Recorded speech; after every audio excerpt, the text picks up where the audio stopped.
Hello మంచి మాటలు reporting here. పొద్దున కాలేజీకి పోదామని రెడీ అయిపోయినాను. ఇంకా కాలేజీకి అయితే వచ్చేసినాను. ఏందబ్బా ఈ రోజు కాలేజ్ భలే మెరస్తుంది. ఓ జూనియర్స్ వస్తారు. మరి జూనియర్స్ కి అయితే ఎంట్రీ మాత్రం భలే పెట్టేశారు. అసలు ఎంట్రీయే కాదు, కాలేజ్ మొత్తం కూడా భలే డెకరేట్ చేశారు. వాడు అసలు బీటెక్ స్టూడెంట్ అనుకున్నాడు, 5th క్లాస్ స్టూడెంట్ అనుకున్నాడు, అర్థం కాలేదు. వాళ్ళ క్లాస్ వదిలేసి మా క్లాస్ లోకి వచ్చి 4 కప్స్ ఆడుతున్నాడు. ఇంకా దాని వెనకాల పేర్లు రాసినాడు.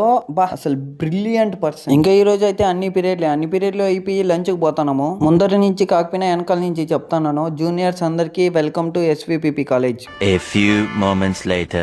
ఇంకా కాలేజ్ అయితే అయిపోయింది. మా సెలబ్రిటీ వచ్చింది, దాంట్లో అసలు ప్లేసే లేదు. రోజుకి ఫ్యాన్స్ ఎక్కువ అయిపోతున్నారు మా సెలబ్రిటీకి. మొన్న క్వశ్చన్ అడిగా కదా, అసలు నేనైతే ఆన్సర్ చూపిస్తేనే క్వశ్చన్ అడిగాను. మరి ఆ క్వశ్చన్ కి అయితే కరెక్ట్ గా 3 అయితే ఆన్సర్ చెప్పేశారు. మరి ఆన్సర్ అయితే మేఘాలు. మరి ఈ రోజు కూడా ఒక క్వశ్చన్ అడుగుతాను, కామెంట్ చేసేయండి. భూమాతకు ముద్దు బిడ్డ, ఆకాశానికి జున్నుగడ్డ, రాత్రి అయితే రాజరికం, పొగలైతే పేదరికం. మరి ఈ క్వశ్చన్ కి కరెక్ట్ ఆన్సర్ ఎంతమంది చెప్తారో చూద్దాం. ఇంకా ఈ రోజు అయితే భలే ఆకలేస్తుంది. అసలు ఇంటికి పోతా ఒక